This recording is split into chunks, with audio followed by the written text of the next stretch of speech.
Well, hey there, guys. Greetings, salutations, and all that jazz. Welcome back here to the channel for this first time in a while, just a John Campea Ask Me Anything. Really kind of just let's hang out tonight and talk about anything you want. Now, normally here on the John Campea Show and on the channel, we just talk about, movies and movie news, TV and streaming. But I like to every once in a while open it up and do a little Ask Me Anything, where if you guys want to ask questions about tech, about cameras, about mics, about lights, about YouTubing, about podcasting, about Canada, about what it's like growing up in Hamilton, Ontario, the greatest city in the world. You want to talk about any of that stuff, like whatever's on your mind, go ahead. We can talk about it. And that's what we are here to do. It's good to have all you guys here joining me already. It's kind of late on the East Coast. It's like 11 o'clock. Hello to everybody from The View with Drew, Desmond Slater, Joshua, Patrick, Alton, Gon, Boone, Tom, Elias, everybody who's already here in the live chat. Good to have you guys here. Now, listen, I'm here to take your questions.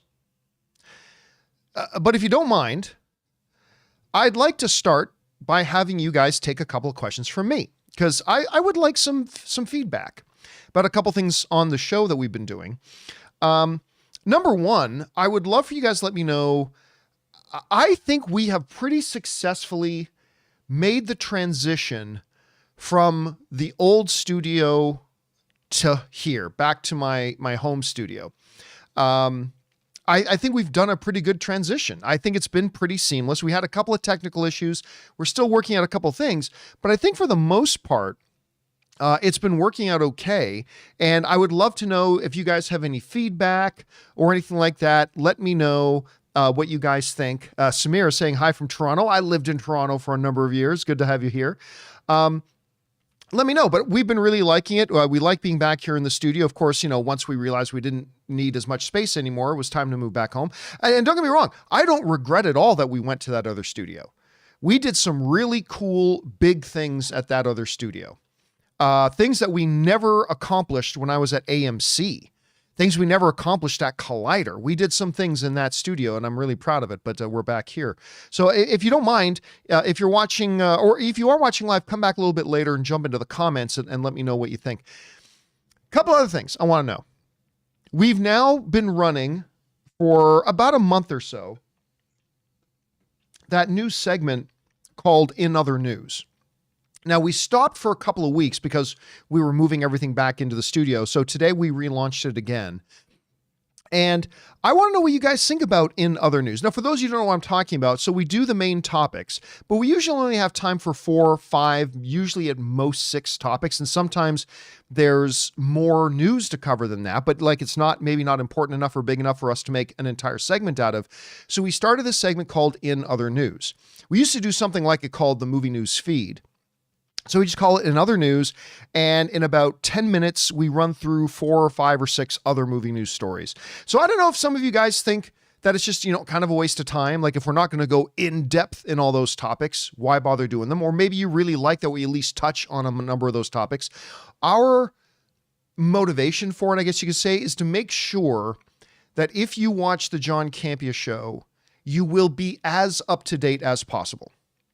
And so we thought, maybe by adding In Other News, that maybe while we're not going into a super in-depth 8-minute discussion about each topic, we're at least covering it quickly and making sure that, hey, we're covering these 4 or 5 topics in depth, but then we got 4 or 5 other topics you guys should at least be aware of, and we give you just a little bit of our thoughts, and then we move on. So we've been doing it for a while. A bunch of you guys in the live chat seem to think you like it, which is good. I'm glad to hear it. In Other News is solid. In Other News is fun. It's a great way to cover multiple topics. In Other News is great. Okay, but again, feel free, if you have something, criticisms about it, feel free to jump into the comments section and let me know your criticisms. I'd like to know that too. Okay, so I've got another question for you guys. I want to know your thoughts. And this is always a bit of a touchy one, but I want to know what you guys think. So every day on the John Campea Show, we do the first part of the show where it's covering topics, and in the second part of the show, we take questions, right? Now, historically, there have been 2 different ways for us to take questions on the John Campea Show. One way, the way we're doing currently, is by using super chats. And the super chats are great. The downside for us about the super chats is that YouTube takes 1/3 of the super chat. So if somebody, say, sends in a $20 super chat, YouTube keeps a little over $6 of that. And we get like $13.50 out of the $20 super chat. And so that's the drawback. The advantage of it is that people can send in as they're watching the show live, right? So that's the big advantage of it. The other way that we have taken questions on the show before is by using the Tiplink. The disadvantage of the Tiplink is that, you're not sending in the question live, right? And that's a disadvantage. The advantage of the Tiplink is that, and by the way, the Tiplink is here. It's streamelements.com/John Campea/tip. It's the Tiplink we use for open mic. So the advantage of it is that you can send in your question 24 hours a day, 7 days a week. You don't have to wait for the show to be live. So if you're not somebody who can watch the show live, you can still send in a question. We address it, right? The other advantage is that I think the service only keeps 5% of it instead of 30%. So it's a big difference for us. And now one of the other disadvantages of super chats is the fact that lately super chats have been filling up a lot before we even start the show. We post the show about a half hour before we begin live streaming, and quite often the super chats get completely filled up before we even start the show, so nobody can send in questions anyway. So I am toying about the idea of moving questions, the question part of the show, from super chats back to Tiplink, the way we used to do it. Now, one of the big other advantages of using super chats over Tiplink is that as we're doing the show live, people can actually send in a message pertaining to something we said on the show, right? Like I can talk about Garfield's, like, man, I really didn't think I don't think Garfield's going to be all that successful, right? Well, now somebody can send in a super chat saying, John, I know you're saying you don't think it's going to be successful, but I think it will be, and here's why, right? So you can actually have live response. The problem is that we've discovered that only about 10 to 15% of the super chats that come in are in direct relation to something we said or we're talking about on the show.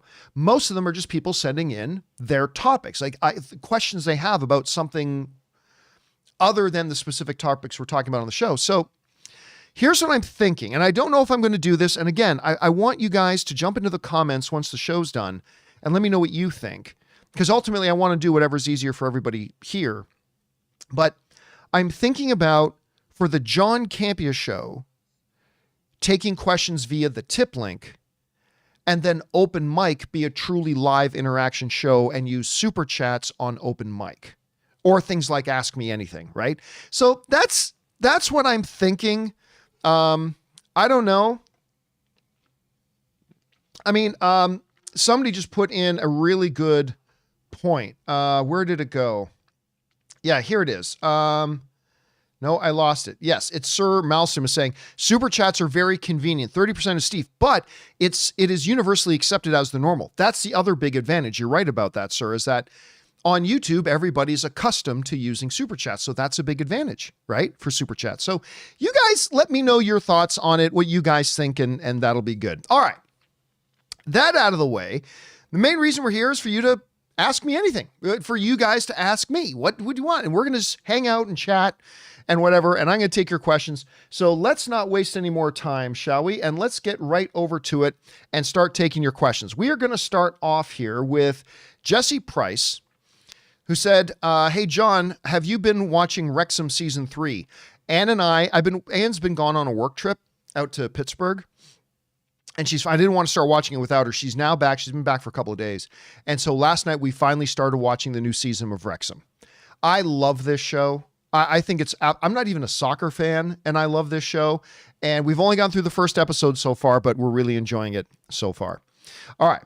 Let's see. Next up, that was Jesse. Next up, we got Miguel Zayan, who writes, hello from Toronto. Hello, Miguel. T. Dot. You could only pick one. Would you rather have Coogler do X-Men films or Avengers, Secret Wars or Avengers 5 movie? Should he do what Nolan did, like one for them, one for me in terms of helming? Thanks. Well, Nolan did not do one for them, one for me. They were all for Nolan. And there's nothing wrong with that. Like, he wanted to do the Dark Knight movies, but he wanted to make sure he mixed it up by doing other passion projects of his as well. So he's very passionate about that. Like somebody like George Clooney does the one for you, one for me. He'll do like a Hollywood marketable kind of movie, but then he'll do a small little independent movie. That's not what Christopher Nolan does. Christopher Nolan doesn't do little small independent passion projects of his that have like a $30 million budget. That's not what Christopher Nolan does. As far as your question though, about would I rather see Coogler direct an X-Men film or direct an Avengers film? Man, that's a good question. I mean, obviously, I'd be thrilled with either. As a fan, I'd be completely thrilled with either. I think I would say X-Men. I think I would go with X-Men. I think there's already a bit of a template there that another director can come in and do, and under Feige do very well. But for launching something out, I don't have any problem with a new director doing it, but when you're starting something new like X-Men, I'd be more comfortable putting it in the hands of somebody who's already been tested and proven in the MCU and is already a world-class director. And yeah, I would say X-Men. Now, Equity is saying they need Joss Whedon to do the next one. I don't think they'll get Joss Whedon to do the next one, but just for the record, I'd be totally down. All of the disappointing stuff I've learned about Joss Whedon and certain things he's done aside, just as a consumer, I would love to see another X-Men or another Avengers movie directed by Joss Whedon. I'd be down for that, but that's really not going to happen. All right. Next up, we've got Damaris, who writes, "Hey, John, was going to ask you about if you've ever read fanfic stories. No, I never do. I ask because I doubts a series of Lord of the Rings and Avengers stories. Knowing stupid question, but love both, especially Lord of the Rings. Well, look, I'm obviously a very big Lord of the Rings fan, big Avengers fan, but no, I do not read fan fiction. Which is kind of weird because I'm not all of them clearly, but I get a kick out of fan films. But I have no interest. And by the way, I'm not dissing fan fiction. I'm just saying it's not for me. That's all I'm saying. I'm not saying nobody else should enjoy it. I'm not saying there's anything wrong with you enjoy it. I'm saying for me, no, fan fiction is not something that interests me, to be honest with you. All right. Again, which doesn't really make sense because I'm kind of into fan films, but I don't know. There's a paradox there, I suppose. All right. Thanks for that, Damaris. All right. Haunted Autumn writes, favorite Scorsese film? I have to go with an unpopular choice in The Aviator. That's not an unpopular choice. Aviator is a fabulous film. DiCaprio should have won his lead actor Oscar there. That's up for debate. Bring on the Filthy. I think everybody knows what I'm going to say. My favorite, I'll give it a second to see if any of you know what I'm going to say as far as my favorite Scorsese film goes. I'll take a sip of my drink while you guys fire in your guesses. Freddie's a good guess. Goodfellas. That's not it.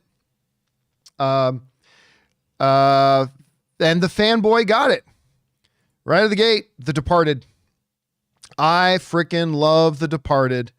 It is, first of all, for those of you who don't know, Departed is based on my all-time favorite cop film, which is a foreign film called Infernal Affairs. And there were multiple in that franchise. So Scorsese took Infernal Affairs and just basically did a very faithful remake of it, but set it in Boston. I believe it was Boston. Was it set in Boston? Anyway, I think it was Boston. Anyway, and obviously in English and stuff like that, and did a masterful job translating it. So yeah, for me, and by the way, it's the film and still the only film that Martin Scorsese has won Best Director for, was The Departed. Also won Best Picture of the Year at the Oscars that year. Anyway, so that's my favorite Scorsese. Next up, Damaris Love writes, I found, not doubt. Oh yeah, where was that? What did you meant to say there? I was going to ask you about your fanfics because I doubt you. I found a series of that makes more sense. Thank you for correcting that, Damaris. That makes me feel better. All right, Tristan Thorpe writes, Fantastic Four is at this point for me where it could replace Batman vs. Superman as my most disappointing comic book movie. I've longed for a good adaptation and the cast looks very promising, so fingers crossed. I'll tell you what, here's what Fantastic Four, it's got a number. Look, the movie might end up to be garbage, all right? Every movie might end up to be garbage, and this is clearly one of them. But what it's got a couple of really big things going for it. Number one, it's got a fantastic cast. No pun intended. It's got an absolutely award-winning, stellar cast that just keeps getting better and better. They just added Emmy winner Paul Walter Hauser, John Malkovich just joined. I mean, it's an incredible cast. More important than that, though, is the director. The director is always the more important part. And they got the guy who did WandaVision, still the best thing, that in Andor. So tied for the best thing that Disney Plus has ever done is in WandaVision. This guy's going to kill it. He's going to absolutely kill it. So I predict it will be great, but I totally acknowledge it might end up being very disappointing. So I get it, getting your hopes really high. I feel the same way about Deadpool 3. Because I'm super stoked for Deadpool 3. So that movie has a real potential to leave me disappointed if it's not great. Because I'm thinking it's going to be fantastic. All right, thanks for that, Tristan. Next up, we got Sanchez Guy 002 who writes, Hey, John, remember that rant you did on Cineplex? I've done many rants on Cineplex over the years, many, many, many times. So I'm not sure which one you're talking about. At any rate, well, since you were upset with what happened to Dune, I don't remember what happened to Dune. What movie theater will you work now? What movie theater will you work? I'll be honest with you, Sanchez, I'm not quite sure what you mean by that. And I'm not quite sure which rant you're referring to with Cineplex, and I'm not quite sure what you're talking about when you're referring to what happened to Dune. So all that together, I don't think I can practically give you a good answer to your question because I'm not quite sure what the question is. I'm sorry about that. Do me a favor, everybody. Remember, when you write in a question, because I know I do this all the time too, like in my head, I know what I'm saying. But once you type it out, before you hit send, read it over as if you were reading it for the first time. Like read it over as if you're somebody else reading it and just make sure it's coming across. Because I'm guilty of that. I do that all the time. Sometimes I write out something and I know what it means in my head, but I don't take a step back because I feel bad when somebody like our friend here, Sanchez, sends in something and I'm not quite sure how to answer. But anyway, sorry about that, Sanchez guy. All right. Next up, we've got Nico, who writes, finally saw the Roadhouse remake, obviously inferior to the original, but still worth a watch. Once Knox is on the job, it's over, baby. Listen, I don't care what anybody else says. I had a fun time with that movie. It's ridiculous. It's not as good as the original.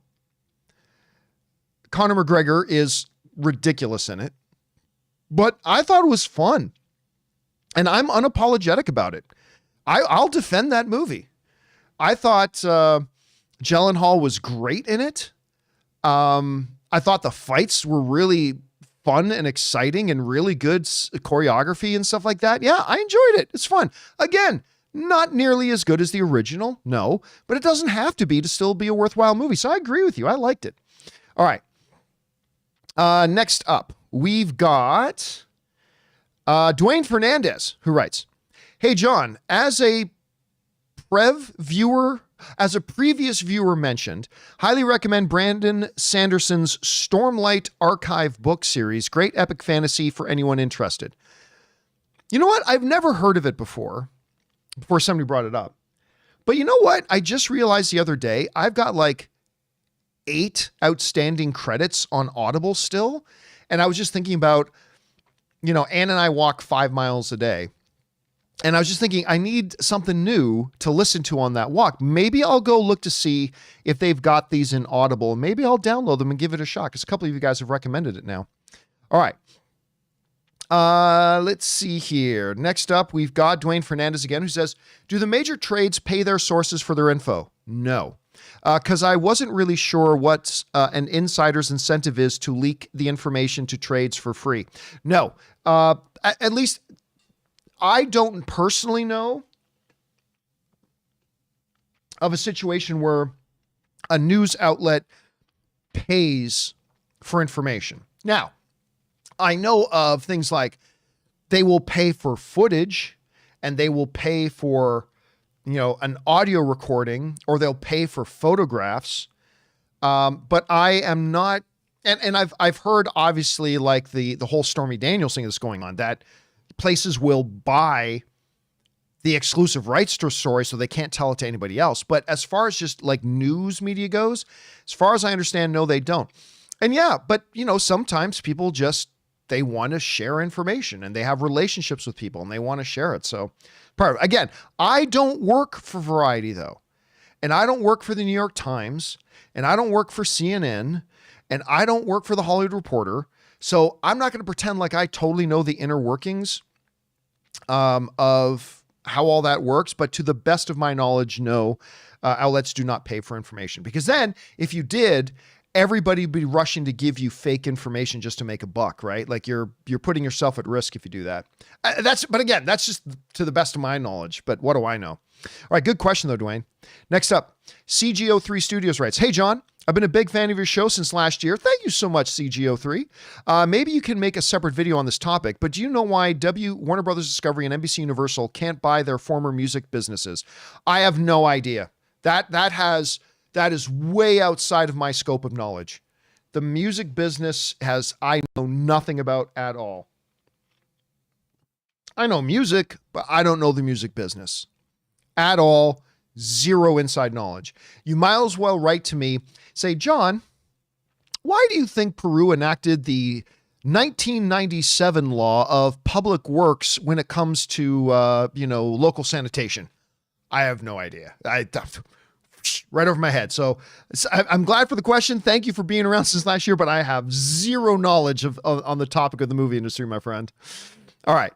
Next up, Danny Villegas writes and sends in a $20 super chat. Thank you, Danny, for supporting us on that level, man. "Hey, John, do you think that possibly having variants of Wolverine played by other actors in Deadpool and Wolverine would be a good strategy to help the audience accept someone else playing him in the near future? Thanks." It's not a bad look, let's put it this way. I don't think Ryan Reynolds and Sean Levy are going to go, "Let's put in alternate Deadpool variants so that in the future, when they cast a new Wolverine actor, it'll make it easier for the audience to accept him." I don't think Sean Levy, quite frankly, I don't think Sean Levy and Ryan Reynolds care about that. But I do think it would help to start the process for us as fans to start to wrap our heads around the idea that somebody else is going to be playing Wolverine eventually here. And if you notice in that one, I think the first Deadpool 3 trailer, you see that classic look from behind in the casino with Wolverine in his white jacket, and you can see it's his hair. What if that's not Hugh Jackman? What if that's somebody else playing the role? So it is very conceivable that we could see in minor parts and in, small amounts of screen time, it is conceivable we could see other variants of Wolverine in it. Yes. Maybe even, as Equity Group is saying in the live chat, maybe even a Daniel Radcliffe. And it's not just Equity. Hayden's saying the same thing. Maybe it's Daniel Radcliffe. But I think you might be right. I think one of the unforeseen advantages of that is it starts the process for us as fans to get ourselves ready that there will be a new Wolverine coming around. All right. Good point, man. All right. Next up. Thanks for that, Danny. Appreciate it, man. John Redcorn writes, "Is it just me or is it strange that we know almost nothing about Venom 3? I find it refreshing. When do you think we'll get a trailer around Deadpool?" Well, I can't, guys in the live chat, help me out because I don't know off the top of my head. I don't keep release dates in my head. When does Venom 3 come out? Anybody in the live chat know the actual release date of Venom 3? Let me know. When does it come out? Josh is saying in October. Okay, end of October. October 25th, says Cole's Clips. All right. So We're in May, June, July, August, September, October. The movie's still 5 months away. I'd say maybe in about a month or so. Because October 25th is still a little more than 5 months away. It's about 5.5 months away. So it's a little early yet to be dropping trailers. Maybe in about 6 weeks. I'll say 6 weeks is when we can probably get our first trailer. And I like that they're keeping it pretty tight under wraps right now. All right. Next up. Todd Kaepernick writes, I know it's ex-actor and ex-role, but after seeing his portrayal of Noah in Kingdom and having a relationship with Wes Ball, what about Owen Teague for Link? I don't know. I mean, look, all I care about is whoever they cast is a good actor. That's all I care about. I'm not super familiar with Owen's work outside of this, and he's great at motion capture. So wouldn't be at the top of my list. Wouldn't be at the top of my list right now, Todd, to be honest. All right, next up. The Super Ranger Mud Truck sends in a $20 super chat. Thank you, man. Appreciate that. And he writes, hey, John, going to see Strangers at the Chinese Theater next week. Nice.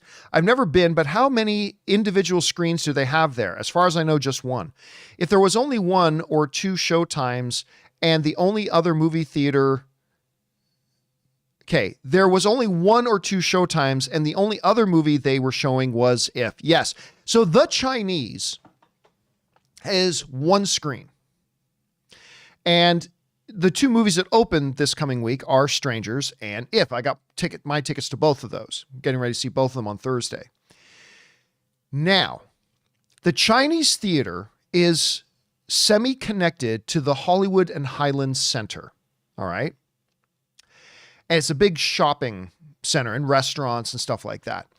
And up on the 3rd floor, I think it is, of the Hollywood and Highlands Center is another Chinese theater that's a multiplex. That's like a traditional theater inside of a mall.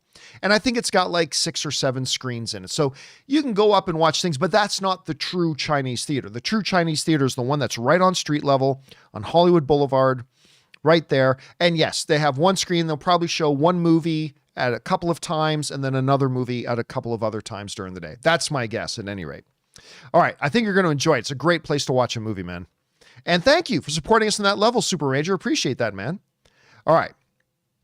Next up, John Redcorn writes, the Cat Williams Club Shay Shay interview, I have no idea who Shay Shay is now the most watched interview on YouTube, 68 million views. Absolutely insane how viral that interview was. Okay. I have no idea who Shay Shay is, but just give me a yes or no in the live chat here. Oh, you're saying is that people are saying it's Shannon Sharpe. Okay. The Shannon Sharpe interview. I haven't even seen it. I haven't even seen that interview. I can honestly tell you, I've never heard anybody refer to Shannon Sharpe as Shay Shay. And I've watched a lot of Shannon Sharpe. I've never heard anybody refer to him as Shay Shay. Well, here's the thing. People like drama. And from what I understand, there was some drama in that interview that they talk about. But yeah, and that kind of stuff just doesn't attract me personally. But yeah. All right. Next up, we've got Joe Adonis T writes, hey, John, a couple of years ago, you said that you will not attend D23 Expo. No, fuck Disney and their idiotic events. With the change of bringing the big presentations to Honda Center, will you reconsider? No, fuck Disney and their stupid events. Their events suck. They are some of the most poorly run, poorly put together clusterfucks. And no, I will not be returning ever to now listen, you know me, I'm a big fan of a lot of Disney's film franchises, but fuck Disney. No, they are so fucking incompetent when it comes to putting together these events. I will never go to another one again. Never go to another one again. So no, good move on their part. I will say, good move on their part to move the main presentation stuff into the HANA Center. I've been saying for years, that's what Comic-Con should do. Like Hall H can hold 6,000 people, but like over 100,000 people go to Comic-Con. And you're putting your main events in an auditorium that can only hold 6% of the people that came to Comic-Con? It's ridiculous, especially when right across the street, for any of you guys who've been to Comic-Con, right across the street from the convention center in San Diego is Petco Park that has, I don't know what, a 40,000, 50,000 seating capacity. You could literally almost get 10 times the amount of people in that stadium than you can in Hall H.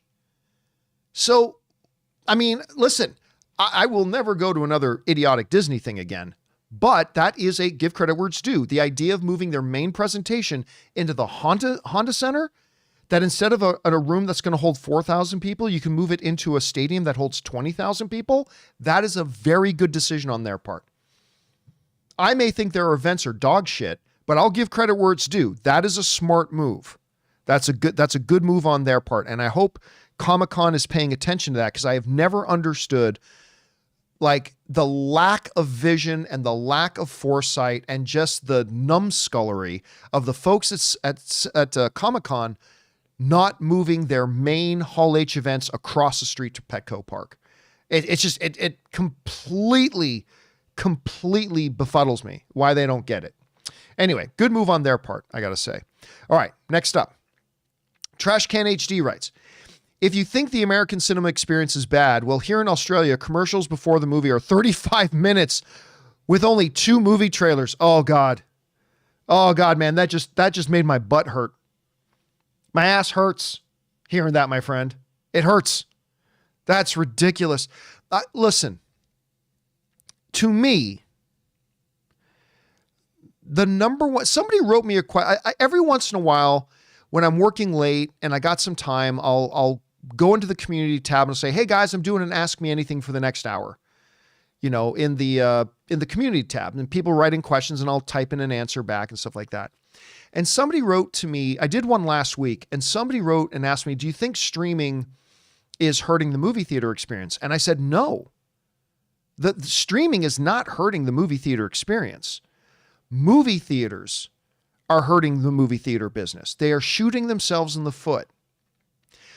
One of the things that they do, and I know there are others, but one of the things that movie theaters do that take away and worsen a moviegoer's experience at the theaters is the fact that you have somebody's paying $20 to come see a movie, and you say the start time of your movie is 7 p.m. And so a person comes, they pay their $20, they pay their $18 for a popcorn and a soda, maybe a small bag of candy or whatever. Then maybe that's another $20. Okay. And you said, I looked at on the app, your app said showtime 7 p.m. and I show up at 7 p.m. and your movie doesn't start till 7:30. Fuck you. You know me, I love the movie theater experience. Movie theaters are my church. Movie theaters are hallowed ground to me. I love going to the movies. Every day that I wake up on a day that I know I'm going to the movie theater later that day makes me happy the whole day. I'm not even kidding. Like, my whole day is good because I know I'm going to the movies later. I love the movie theater experience, but that does not make me blind to the fact that they are in an era right now where they should be doing everything to improve a customer's movie-going experience. They continue to degrade the customer's movie-going experience. Prices, concessions, how much time you have to stand in a line at a concession stand, and telling people that a movie starts at 7, and you know damn well you're not starting that movie till 7:25, 7:30, 7:35. Screw you. And you know what? If the movie theater business ever does shut down, and I don't think it will, but if it ever does, on their tombstone, it'll say death by suicide, because they killed themselves.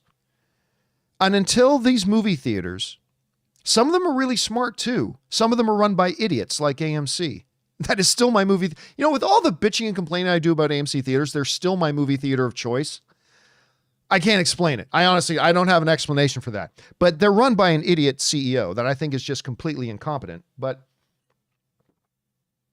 Adam Aaron, look him up. Guy who gives himself a $15 million bonus for laying off 30,000 people. If I got my numbers right.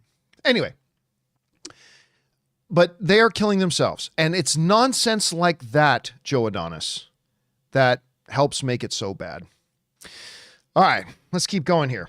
Next up, we got Trash Can. No, that was Trash Can HD. Okay, so I am now going to turn off the super chats, and we will continue on with all of the rest of the questions that you guys have sent in. And we will pick things up here with, what was the last one that we had here? It was Trash Can HD. All right, let's pick things up here. And we'll now go with Boon Lee Tan. And Boon Lee Tan writes, Rogue and Gambit need Sinister's machine to depower them from OG Season 2 when they kiss. Collars are tools of suppression. No next stuff. Now, nope. I've heard this bullshit, lame-ass excuse from several people. Just admit it's a plot hole. All right? Just admit it's a plot hole. It's okay. I love Star Wars. Star Wars is my most favorite thing in the world. But I will still tell you, hiding Vader's kid from him by putting him on Vader's home planet and having him go by the name Skywalker? Really? That's Obi-Wan's big hide the child plan? Listen, Star Wars is my #1 favorite movie of all time, and I can admit that's a little bit of a glaring, let's call it intelligence error, okay? Listen, you can love X-Men 97 all you want, and I'm super enjoying X-Men 97. But it is nothing but a giant gaping plot hole to have the biggest, most yearning desire in the world and Rogue's biggest, burden she must bear, that she can't bump uglies and stick the stinky pig with Gambit. Oh, I can't have physical touch, sugar. Or however it is she talks. Really? Because in every episode, I look around and I see everybody's got these mutant collars you can just put on, and it temporarily turns off your powers. Just temporarily turns off your powers. No biggie. And ever since I brought that up, the people who are so desperate to make an excuse for it and say, "Oh no, see, because the collar, it's a symbol of oppression." No, this is the biggest, hugest worry in her world. She can take that thing and make it a thing of empowerment for herself to have her biggest thing. It's just like it's a ridiculous thing. It's a ridiculous thing. First of all, those collars in and of themselves are stupid. It's the stupidest plot device in the world, those collars. That even in that world of the X-Men, they would never be able to make something like that. Something like that could not possibly exist, even in the world of the X-Men. But anyway, they're there.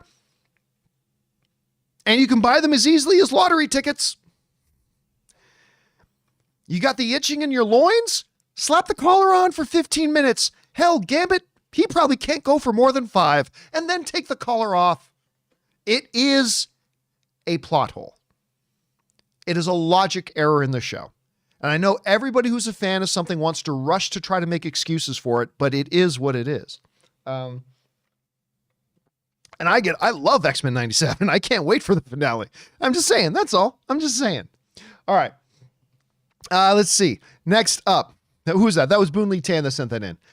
Gone with the Cheddar sends in a $20 super chat. Thank you, Gone. Appreciate that, man. Thank you for your generosity. He writes, "Hey, John, want to clarify from my question today. When a first X-Men film would be original team, Cyclops, Jean, Iceman, Beast. You're leaving somebody out. Angel. Don't forget, Angel was in the original team, too. Then do solo films for Wolverine, Nightcrawler, Storm, Colossus that lead to sequel giant-sized films. Never work. It won't work. Okay, look, we've been having this discussion. If you're going to launch with the X-Men, you have to launch with your strongest thing. you have to come out with a bang with the X-Men. And there is nobody in the world that does not acknowledge that the single most popular X-Man is Wolverine. Now, maybe you feel he's been overused over the years. That's fair. That's totally fair to feel that way. Maybe you feel there are some other X-Men characters that haven't really gotten their due because so much attention is put on Wolverine. That's fair. Totally understand that argument. That's a good argument to make. But the reality is you need to sell tickets. And you need to get people, you need to get average moviegoers excited about coming to the theaters. And you're not going to do that if you launch an X-Men series without the most popular X-Men. They can do it. They might do it. But the reason I have a really, really hard time imagining them doing it is that, and listen, I don't think the general movie-going audience cares about a Colossus solo film. And I love Colossus. I think Colossus is a majorly underappreciated character. I do not think the general audience cares about a solo standalone Nightcrawler film. I'm not convinced the audience cares about a solo Storm film. Hell, my favorite X-Man other than Wolverine is Cyclops. Ask me if I think the general movie-going audience, they should care, but ask me if I think the general movie-going audience would really care about a solo Cyclops film. I know you're not suggesting a Cyclops film. I'm just saying. Nobody's going to go see it. I mean, I'll go see it. Some of you guys will go see it, but the general movie-going audience isn't going to go see it. It's just the X-Men are better as the X-Men. The only one that can really pull off, I think, a solo film is Wolverine. And now maybe as they start developing new X-Men, they can change that. But I just don't see an avenue that they don't launch the X-Men without Wolverine. I just don't see it. It doesn't make any sense. It's like launching the Fantastic Four, but without Mr. Fantastic.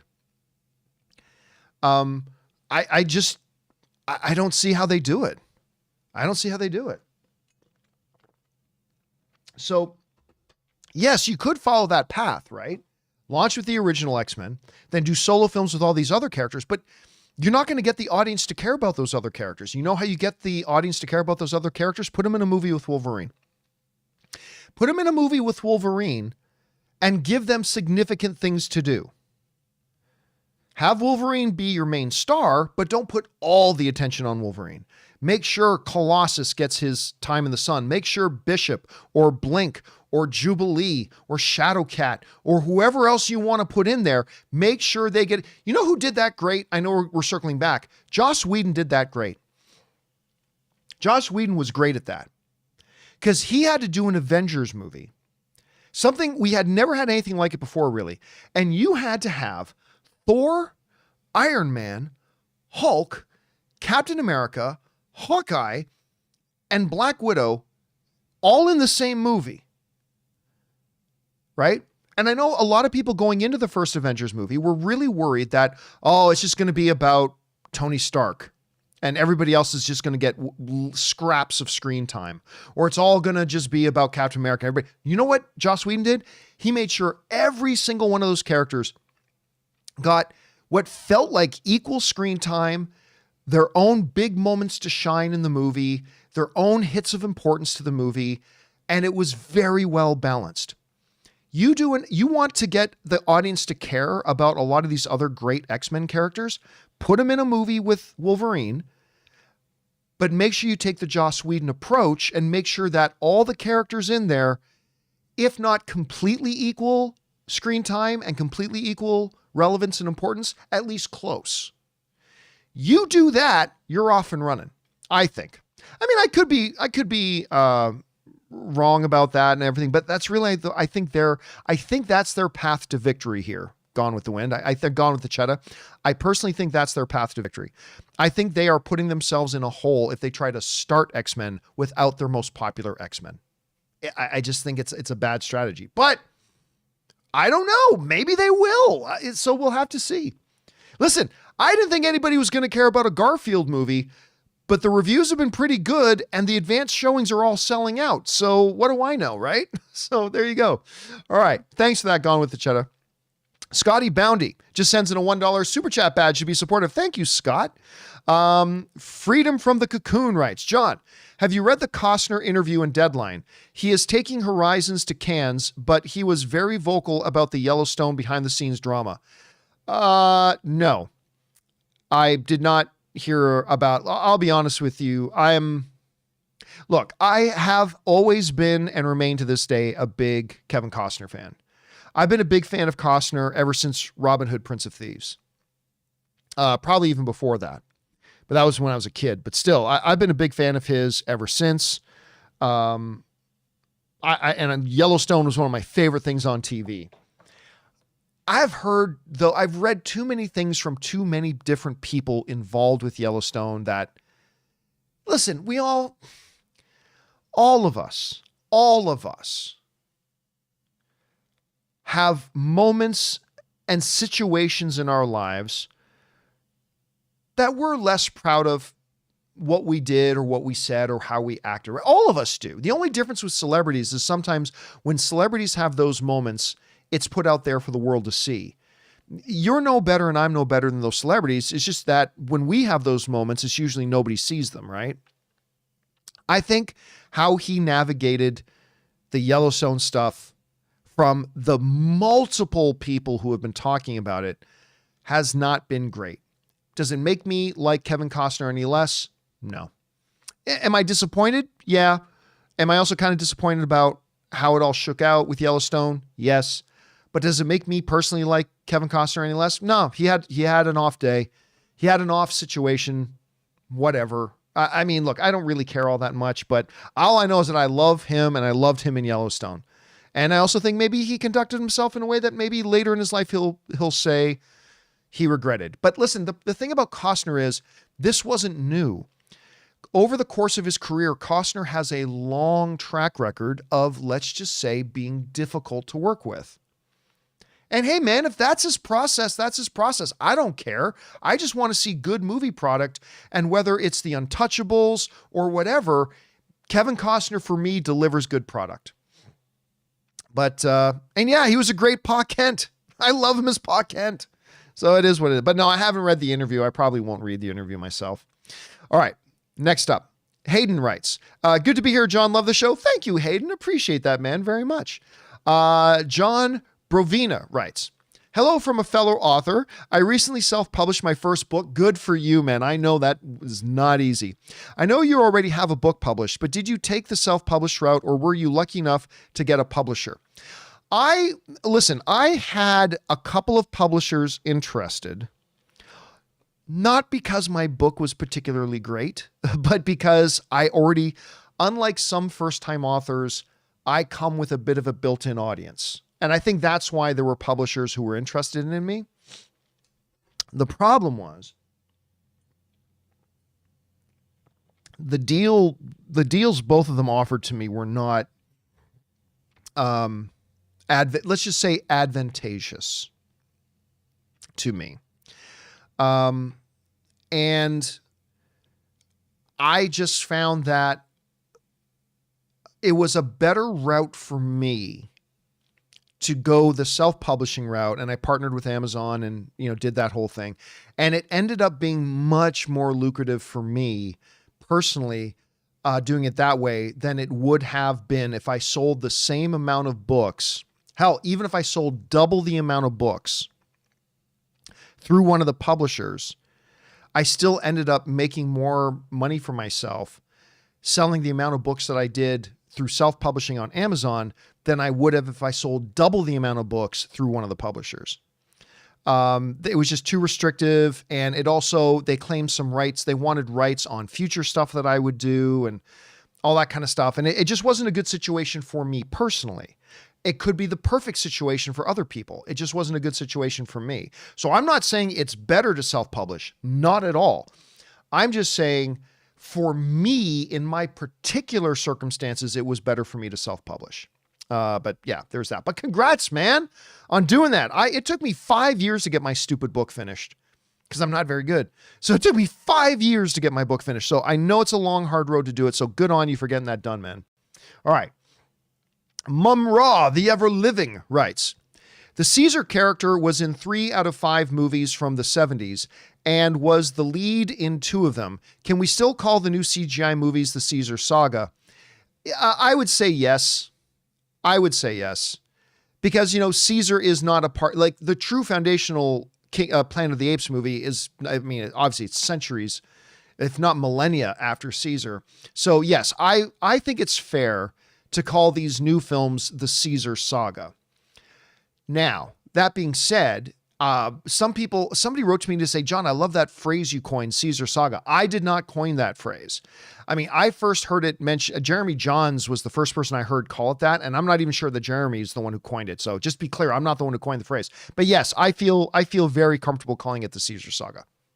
Anyway, it doesn't really matter, right? Ultimately what we call it doesn't really matter, but I feel comfortable calling it the Caesar Saga. All right. Thanks for that, Mumra. Next up, Alex Von Gollum writes, perhaps the best character from the Rings of Power is Adar, a complex character who truly cares for his orcs. Very curious as to what season 2 has for him. I will say this, Alex. I think there was potential with that character. And that's the word in a very frustrating way that I would use for Rings of Power. Potential. There was loads of potential, even in the show itself, that I think ultimately was squandered a lot. And I thought Adar was a very interesting, thought-provoking kind of villainous character that could have been really great, but I felt like they squandered it. Like the only thing for me about Rings of Power that I think they truly met their potential and really hit it out of the park was the relationship between the dwarf and the elf, between Elrond and it wasn't Gimli. What was the name of the dwarf again? Why am I suddenly freezing on the name of the dwarf from the show? But anyway, that relationship between Elrond and the dwarf, every second the two of them were on screen together, Durin. Thank you, Alex Von Gollum. Every second Elrond and Durin were on screen together, the show sang. The show was truly living up to its potential. It had a beauty of the mirth and the levity and the whimsy and the magic and the power as well, especially the drama between Durin and his father and all that kind of stuff. It sang. It completely met its potential. There were other good elements in Rings of Power that I just think never clicked to its potential, which is why ultimately I was kind of disappointed with it. But I'm very hopeful for season 2.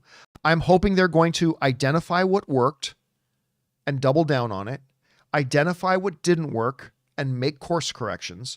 And I'm going to keep my fingers crossed that season 2 will be much better than season 1. At least that's what I'm hoping for. All right. Next up, Rachel Knight Online. Casinema writes, what made Star Wars Tales of the Empire the best animated Star Wars content to you? I think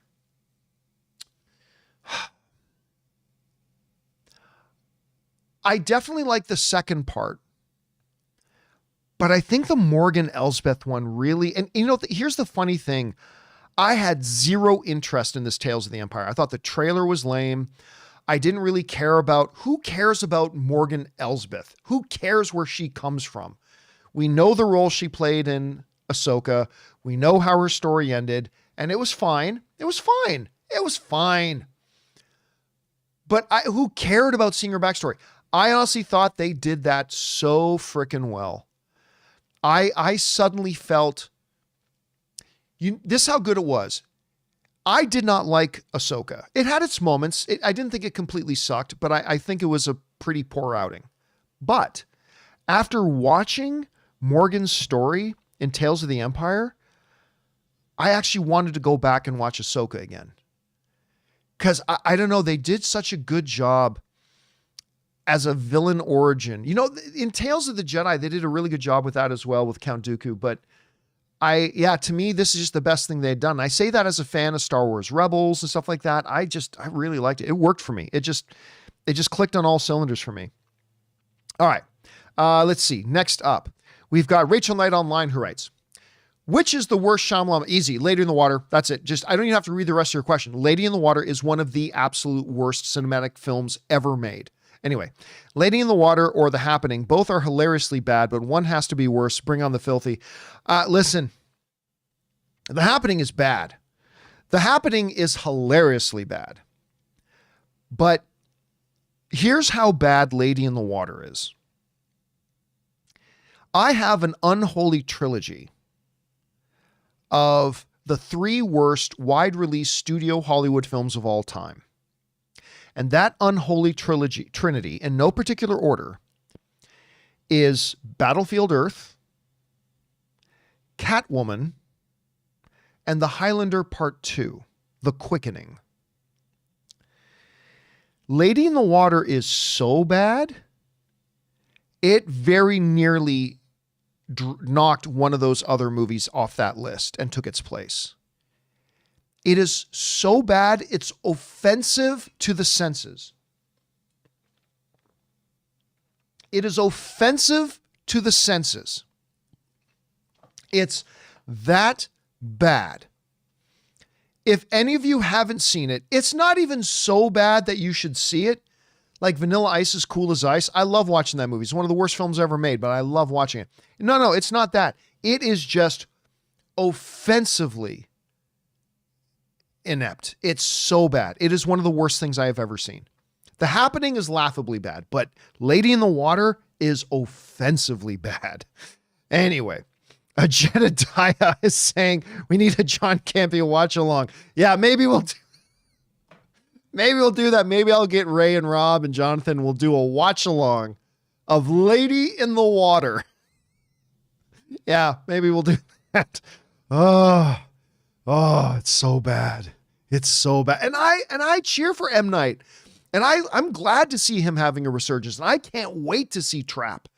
But yeah, that movie is like one of the most horrendously, offensively bad things I've ever seen. All right, thanks for that, Rachel.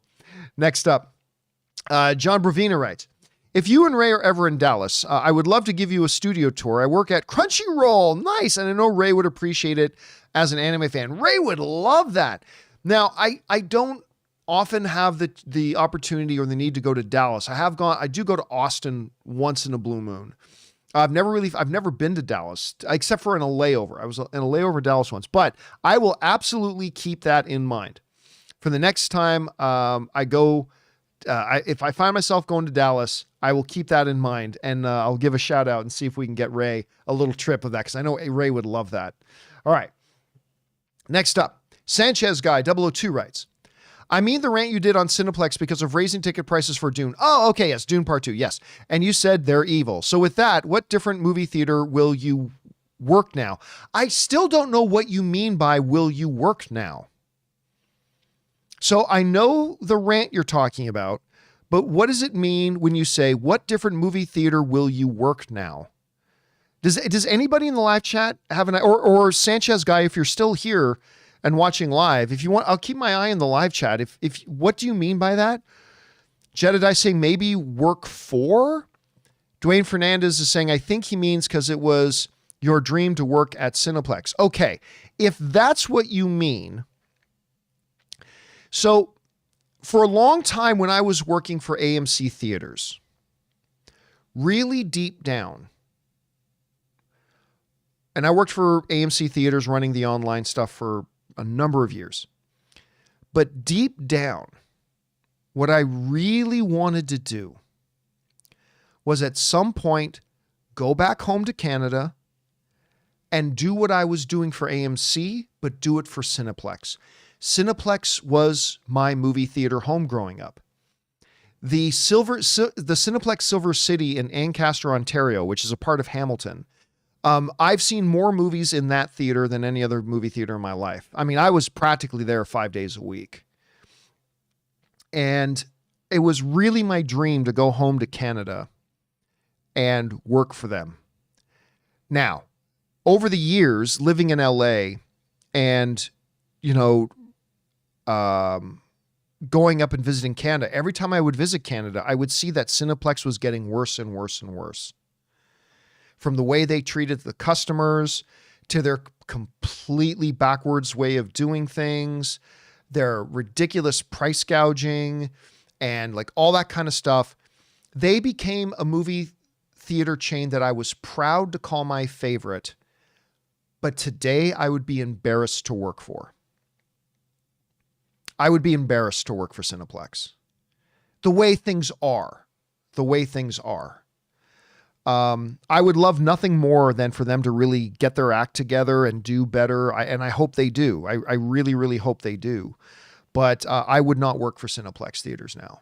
If they called me tomorrow and gave me an offer to come back to Canada, which I really want to do, come back to Canada, and what you did at AMC Theaters, what you did for them, come and do that for us now. I think it would be the best thing they would ever do in their life would be to ask me to come and do that for them up there, because their online stuff sucks. And I think it would be, what did Tom Brady say to the owner of the Patriots after they drafted him? Sir, I'm Tom Brady and I'm the best decision your organization has ever made. If Cineplex were to call me up and say, come up here and do for us what you did at AMC Theaters, I say, that is the best damn decision Cineplex has ever made. Pardon me for a second as I pat myself on the back. But in all seriousness, but yeah, it really breaks my heart because I love Cineplex. I have so many fond memories of Cineplex. It's just where I basically grew up, was in a Cineplex theater.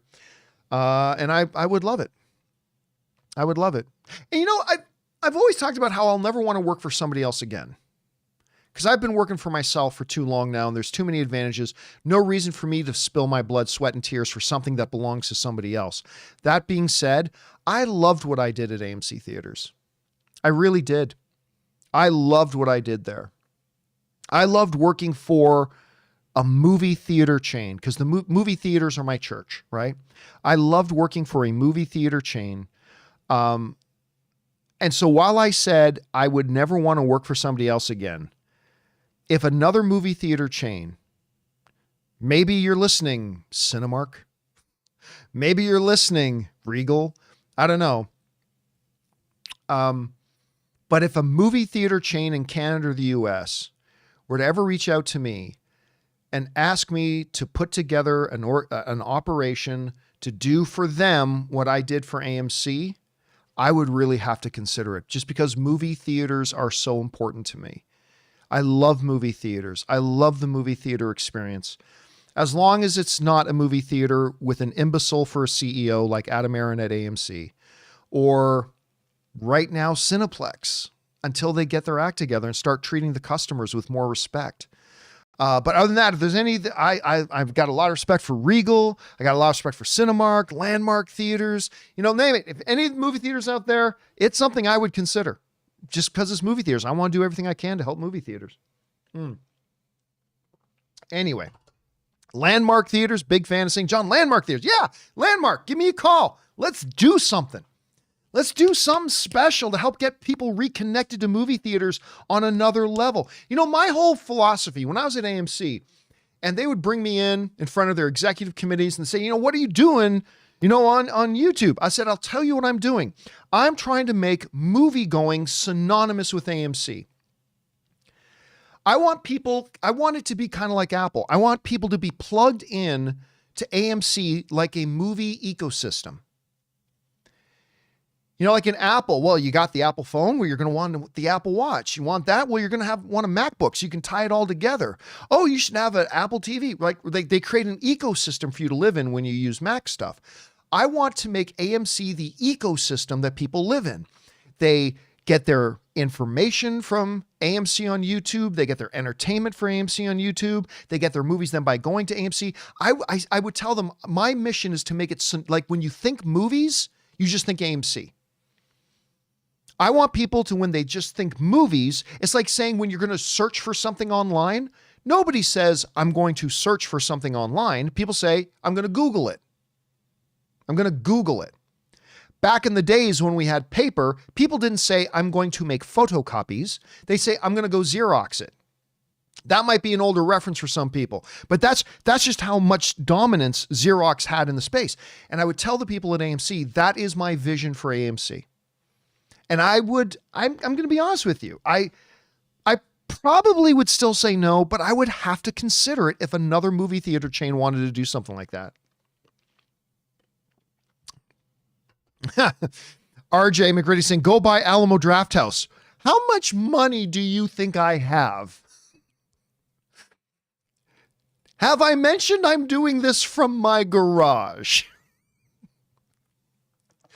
Don't get me wrong, I'm doing okay, but I don't know. I think some people out there think I'm like really rich, and I can assure you, I am not really rich. I'm doing well. I'm okay, but yeah, I am not able to go out and buy an Alamo Drafthouse. I assure you, I am not able to go out and buy Alamo Drafthouse unless they're on like super sale that I didn't realize or know about. All right, thanks, Sanchez guy. Next up, we got EJ Tan who writes, hey, John, hope you're having a great day. I've had a great day so far today. Thank you so much for asking. My local Regal movie theater just implemented 4DX for the first time, and I can't wait to check it out. What was your first time with 4DX, if you remember? I don't think I've ever been to a 4DX. Yeah, I don't think I've ever been to the 4DX. I would love to try it, though. See, that's the thing. The AMC theaters are my theaters of choice. There aren't Regal theater. There are Regal theaters within driving distance for me, but like I have a lot of other AMC theaters that are closer. And so I don't go to a Regal very often. Not because I don't like Regal, not at all. It just happens to be more convenient for me. And I've been attached to AMC theaters for a long time. But hey, Regal, if you want to start up a real YouTube presence, give me a call and I'd be happy to start going to Regal more often, because the times I have gone to Regal, especially at the Spectrum Center in Irvine, Regal has an incredible movie theater that I have gone to a couple times at the Irvine Center, at the Spectrum Center in Irvine, California. But I would like to try it out. Let me know what kind of experience you have for it, man. I'd love to hear what your experience is. All right. Let's see. Next up, we've got, that was EJ. We got Jedediah Elias writes, new Wicked trailer coming this Wednesday, 11 a.m. Eastern time. Listen, I'll tell you what, they showed us a bunch of Wicked at CinemaCon last year, and then they showed us another big chunk of Wicked at CinemaCon this year. I am not the target demographic for Wicked, all right? I'll just admit that. I am not the target demographic for Wicked. I cannot wait to see this movie. It looks so good. And yeah, it's Ariana Grande and it's like whatever. I'm not the demographic. I completely know. I am shocked.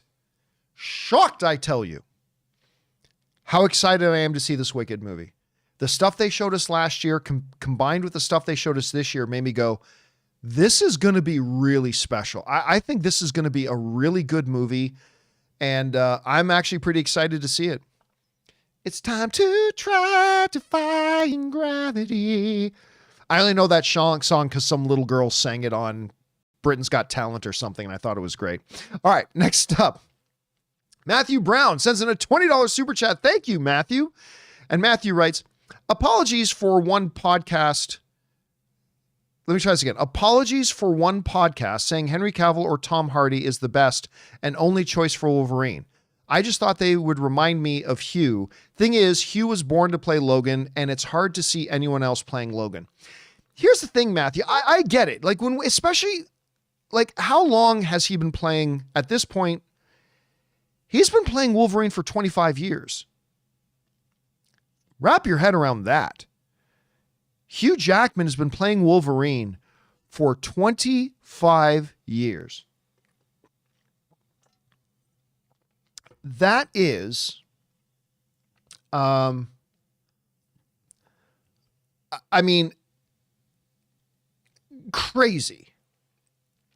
So, of course, for those of us who have spent most of our lives with Hugh Jackman as Wolverine, it is almost impossible for us to imagine anybody else playing the role. But here's the thing you got to keep in mind, Matthew. I'm old enough that I remember when Hugh Jackman was cast to play Wolverine, and fans hated it. Not once the movie came out, but fans hated the casting. He was for a lot of people, some no-name, pretty boy, Broadway song and dance man. And that's Wolverine? And isn't that guy like 6'3"? Wolverine is supposed to be like 5, maybe 5'1". He's supposed to be short. You went out and got a 6'3" Australian pretty boy Broadway song and dance guy to play Wolverine? Everybody hated it. Everybody hated it. And it's one of the great examples of what we as fans got to wrap our heads around, is that we haven't read the script. We don't know what it is they're going for. And we haven't been sitting in those meetings and casting sessions and all that kind of stuff, the hours and hours that they spent with him to see that he is the perfect fit for this guy, right? And it turned out they were right. He was perfect to play it. All that is to say that inevitably, they're going to announce a new Wolverine. And when they do, a lot of people are going to hate it, no matter who it is. I'm just telling you. You think I'm wrong? I'm just telling you. When they announce who the new Wolverine is, whoever it is, there's going to be a bunch of people that like it, but there's also going to be a bunch of people that hate it. The way they hated the casting of Heath Ledger as Joker, the way they hated the casting of Hugh Jackman as Wolverine. There's just going to be a lot of people who will hate it. And then it's going to be up to the movies and the new person to come in and actually prove us wrong. There's another Wolverine out there who might be as good, might even be better than Hugh Jackman. We just got to be able to, but it's totally understandable that we kind of feel that way. Because some of us have spent all of our lives or most of our lives with Hugh Jackman playing the role of Wolverine. So I think we can be forgiven if we're a little apprehensive about the idea of somebody else coming along to play it, right? I think we can be forgiven for that. Let's see how they do. All right. Let's see. Next up, we've got Helios Animations, who writes, "Hey, John, what do you think about Wesley Wang taking his YouTube short? I've never heard of Wesley Wang," which is fine. I'm sure Wesley Wang has never heard of me. His YouTube short film to Hollywood and becoming the youngest studio director in history. I know nothing about, I don't know who that person is, so I can't comment on that, unfortunately. I would if I could, but I have no idea who that person is. Again, because I'm a nobody, so I'm sure they don't know who I am either. And I'm sure there's a lot of great YouTubers that I'm not aware of, because YouTube is a very, very big place. So that's certainly not me casting any shade on this gentleman. I'm just saying I've never heard of them, so I can't have any comment on that. All right. Let's see. Where are we at? We are at Dwayne Fernandez, who writes, following up on the Stormlight Archive books, they are on Audible. Good to know. Warning, they are long, 45-ish hours each, but great story in my opinion. Yeah, listen, a lot of novels are very, very long in audiobook form. They are very, very long in audiobook form. It just happens, but I'll keep my eye open for it. And the last super chat question of the day comes to us from Trashcan HD, who says, "Saw If. Marketing was garbage. Movie was so good."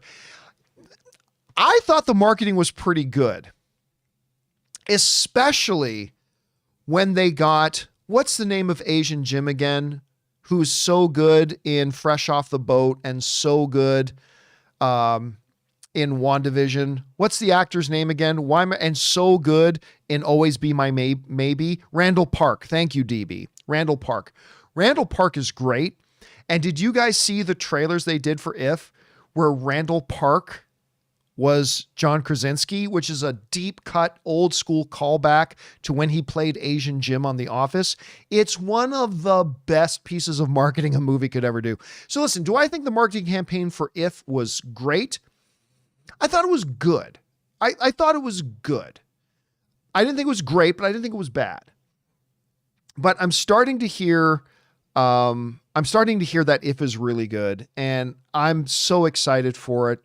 I'm going to go see it on, Thursday. And, yeah, I'm very, very stoked for it. All right, guys, listen, that's all the super chats that we had come in, but why don't we take a moment here and I will just take some random questions from you guys. From those of you guys watching live right now, I'll just take some random questions. Do me a favor. If you have a question for me, look in the live chat. I'm going to type this in my live chat. Format it like this so I know you're directly asking a question. And don't spam. Okay, don't spam. Write in all caps, question, and then, and then, this is my question, blah, blah, blah, blah, right? So put in capital letters, question, colon, and then write your question. And I'm not guaranteeing I'm going to read all of them. I'll just pick out a couple and I'll read a couple. And, we got our good friend, guy who's always at my gym. Chef Rigo is asking, when will the crew stop by the restaurant? You know what? I'm dead serious. Last week, we were going out. We were taking Anne's mom out for a few days ago. We were taking Anne's mom out for Mother's Day, even though it was early because she was going to Vegas. So we took her out for Mother's Day early. And we drove by and said, wait a minute, we're right by Shogun, aren't we? And like, yes. And we said in the car, me and Ray and Ann were like, we've got to plan Shogun in the next week or two. So hopefully in the next week or two, we'll come do a Shogun run for lunch. Let's see. Josh writes, thoughts on this? I am never going back to the movies because I can't handle rude people anymore. I would say you're going to the wrong movie theaters then. I go to a lot of movies very often. And it's maybe 1 out of every 5 or 6 times that I encounter rude people. So, and I'm not saying you're not, I'm just saying maybe it's time to reevaluate where you go to the movie. So I would say don't take, movie going out of your equation. Maybe just take the theater you're going to out of the equation. That's my best suggestion at any rate. Let's see. Canadian Spring says, will you give Doctor Who a chance now it's on Disney Plus? No, I'm not a Doctor Who watcher. I'm not trashing on Doctor Who. I just don't watch Doctor Who, and I'm not about to start watching it now. I've got way too much other stuff to watch, but I'm super happy for everybody else who does like Doctor Who. Jeremy Allen White for Joker in the DCU wouldn't be my pick, but he's a tremendous award-winning actor. So if he did get cast, I'd definitely pay attention to it. Let's see. Question from Big Fan 2019. What are your expectations for Pixar's Inside Out 2? At CinemaCon, they showed us the first 30 minutes of it, and it's fucking great. I was like, I don't know, like Inside Out is magnificent. I love Inside Out, but I'm like, I don't know if this is the one you do a sequel to. I don't know. We'll see. Maybe it's just going to be rehashing the old jokes. Like, you did what you did. Can you really go back to it? And then they showed us the first 30 minutes of it, and I fucking loved it. Now, I also loved the first 30 minutes of Lightyear, and look how that turned out. I didn't like the rest of the movie after the first 30 minutes, but the first 30 minutes were great. So I'm expecting big, big things for Inside Out 2. Let's see. Question from the fanboy says, which of the Hollywood studios is your personal favorite? I don't know that I have one, to be honest with you. Like I've got a real soft spot in my heart for Paramount Studios. I really like Lionsgate. And then, all of them have done things I've loved. Disney has done things I've loved. Warner Brothers has done things that I've loved. Universal has done things that I've loved. Fox has done things that I've loved. Well, now they're a part of Disney now, but I really don't know that I have a favorite. They've all done things that I really, really like and things that I don't like from time to time. Let's see. Spencer R saying, how much money do you think Deadpool will actually make now that we've seen the trailers? All I can say is how much I think it'll make opening weekend. Because how much this movie makes overall is going to be completely dependent on how good the movie is. Because if you want to make like ridiculous amounts of money, you got to have people going back multiple times and bringing new people to come see it with them because the word of mouth is so good.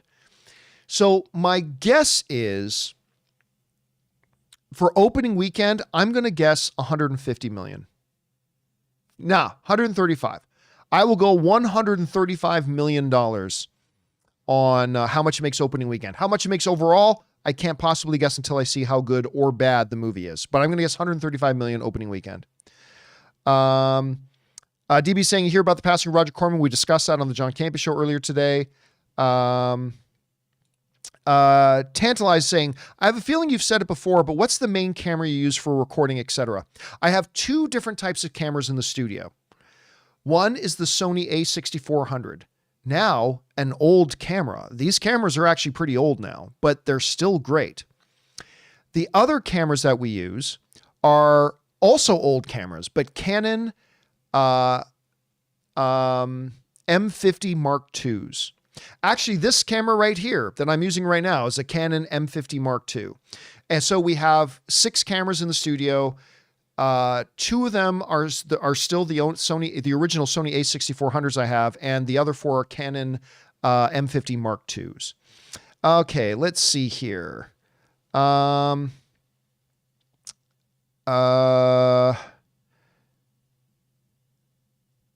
with the Chet. Have you ever been to Chicago? I have been to Chicago. I used to go out there for conferences every once in a while. Nice city, actually. It's Chicago gets a bad rap. I've found it to be a pretty nice city, but that's just me. Let's see. Lauren Toy writes, does Ann, by the way, guys, I keep bringing this up. Ann has no E on the end of it. Ann is just ANN. Also, Ann accepts A-cakes, A-cakes. That is acceptable to Ann, but Ann is not with an E. Anyway, does Ann work for Hasbro? Not anymore. She used to. What is her job title? Is she involved in product development? Does she get to bring home samples? No. So she was a program manager. She would oversee entire lines. Like she oversaw the Disney Princess line for Hasbro when she was there. She also oversaw Star Wars, their Star Wars line for a bit. But she left Hasbro years ago and she went to work with Apple. And I'm not sure I'm even to this day allowed to say what it was her job was there. I'm not sure that I'm allowed to say. Anyway, so then she worked for Apple. And she worked there for a couple of years. Now she is the vice president of operations of a giant international marketing company called TrueSense. And she is the vice president, like I said, vice president of operations there. She kind of oversees operations, how to make everything run well. And she's doing that full time. And she's working on her doctorate. So she's got a lot going on right now. Let's see. I saw the question go by, but I can't find it anymore. So I'll just address it anyway. Somebody asked, what do I think about the new iPad Pros? The new iPad Pros that they just launched are useless. They're useless. They're super powerful. They've got the M4, and I say this to somebody, listen, hold on a second. I've got my iPad Pro right here. This is the M1. So it's a couple of years old now. I've got my M1 iPad Pro right here. I love this thing dearly. But here's the thing.